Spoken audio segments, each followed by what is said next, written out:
বিজনেসের এমন কিছু সিক্রেট বিষয় শেয়ার করার চেষ্টা করব যেগুলো নতুন এবং পুরাতন সকল ব্যবসায়ীর জেনে রাখা খুবই গুরুত্বপূর্ণ।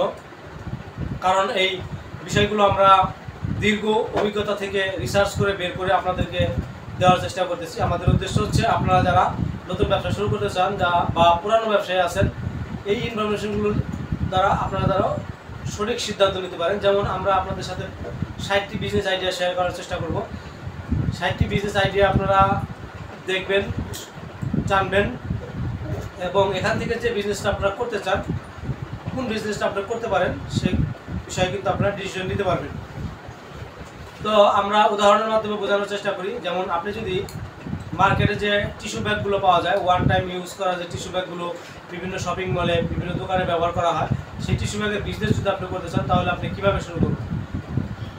এটা শুরু করার কিন্তু কয়েকটা পদ্ধতি আছে। যেমন আপনি সরাসরি মেশিনারিজ দিয়ে শুরু করবেন। মেশিনারিজ দিয়ে শুরু করলে আবার দুইটা পদ্ধতি আছে, একটা হচ্ছে অটোমেটিক মেশিন আর একটা হচ্ছে ম্যানুয়াল মেশিন। অথবা আপনি হোলসেলার পাইকারি মার্কেট থেকে কিনে নিয়ে আপনি বিক্রি করতে পারেন, অথবা আপনি ফ্যাক্টরি থেকে নিয়ে ব্যবসা করতে পারেন। তো এই সমস্ত বিষয়গুলো যদি আপনি জানতে পারেন এবং এই খুঁটিনাটি বিষয়গুলো, ফ্যাক্টরি কোথায় আছে এবং মেশিনারিজগুলো কোথায় পাওয়া যায়, ম্যানুয়াল মেশিনগুলো কোথায় পাওয়া যায়, ম্যানুয়াল মেশিন দিয়ে শুরু করলে আপনি কি লাভবান হতে পারবেন না আপনার অটোমেটিক মেশিন দিয়ে ব্যবসা শুরু করলে লাভবান হতে পারবেন, এই বিস্তারিত বিষয়গুলো কিন্তু আপনার জানার দরকার আছে। যে কোনো জিনিস যদি আপনি জেনে বুঝে কিন্তু শুরু করেন তাহলে কিন্তু আপনার সেটা লস থেকে আপনি বাঁচতে পারবেন। যেমন আপনি যদি টিস্যু ব্যাগের ব্যবসা করেন, টিস্যু ব্যাগ ব্যবসা আমি বললাম যে 3 ভাবে করতে পারেন। আপনি যদি পাইকারি মার্কেট থেকে নিয়ে করেন তাহলে কিন্তু আপনি অল্প কিছু নিয়ে আপনি টেস্ট করতে পারলেন। আপনার এলাকাতে আপনি কিনে নিয়ে গেলেন, দেখলেন বাজারে কীরকম চাহিদা আছে, কী চাচ্ছে, সে অনুযায়ী আপনি একটা ডিসিশন নিতে পারলেন। আরেকটা হচ্ছে আপনি যদি আর একটু কম দামে নিতে চান তাহলে কিন্তু আপনি ফ্যাক্টরি থেকে নিতে পারেন। তো ফ্যাক্টরি থেকে যদি আপনি করতে চান তাহলে ফ্যাক্টরি আপনি কোথায় পাবেন, ফ্যাক্টরি অ্যাড্রেসগুলো কোথায় আছে, হ্যাঁ কোন এলাকাতে ফ্যাক্টরিগুলো আছে, এগুলো কিন্তু আপনি জানেন না। এগুলো যদি আপনি জানতে চান তাহলে আমাদের সাথে যদি আপনি অ্যাড থাকেন বিস্তারিত জানতে পারবেন। যেমন আমাদের দেওয়া নিচে লিঙ্ক আছে, লিঙ্কে ক্লিক করে আমাদের ওয়েবসাইট থেকে তথ্যগুলো নিয়ে নিতে পারেন। এখন আপনি যদি ফ্যাক্টরি থেকে নিতে চান, ফ্যাক্টরিতে একটু বেশি পরিমাণ নিতে হবে আর এই ফ্যাক্টরি অ্যাড্রেসগুলো আপনার জানা দরকার। আরেকটা হচ্ছে আপনি নিজে প্রোডাকশন করবেন। নিজে প্রোডাকশন করলে আপনি 2 ভাবে করতে পারেন, একটা হচ্ছে অটোমেটিক মেশিন, একটা হচ্ছে ম্যানুয়াল মেশিন। তো আপনারা অনলাইনে দেখতে পারবেন যে খুবই অল্প পুঁজি দিয়ে আপনারা এই ম্যানুয়াল মেশিন দিয়ে ব্যবসা শুরু করুন। এখন ম্যানুয়াল মেশিন দিয়ে ব্যবসা শুরু করলে কিছু সুবিধা আছে, কিছু অসুবিধা আছে।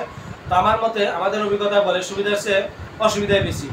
তো এই জন্য আপনি ম্যানুয়াল মেশিন দিয়ে শুরু করলে কীভাবে শুরু করলে লাভবান হবেন এবং এই ম্যানুয়াল মেশিনগুলো প্রকৃতভাবে কে উৎপাদন করে, অনলাইনে যারা বিক্রি করে তারা কিন্তু থার্ড পার্টি, ম্যানুয়াল যারা উৎপাদন করে তারা কিন্তু অনলাইনে নাই।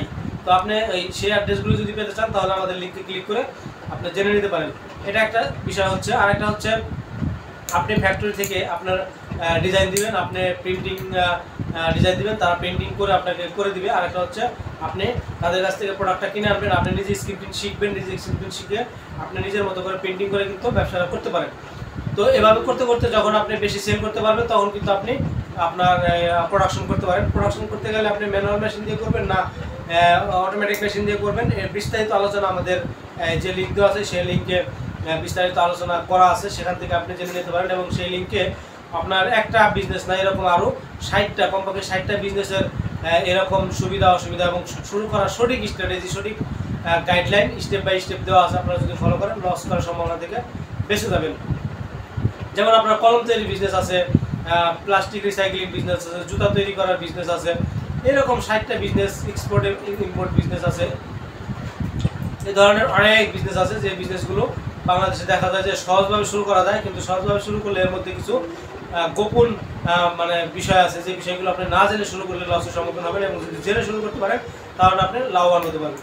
তো এই বিষয়ে যদি আরও বিস্তারিত জানতে চান আমাদের সাথে কানেক্টেড থাকতে পারেন, আমাদের সাথে মাস্টারমাইন্ড গ্রুপে থাকতে পারেন। মাস্টারমাইন্ড গ্রুপে থাকলে সকল ব্যবসায়িক আপডেটগুলো আপনারা জানতে পারবেন।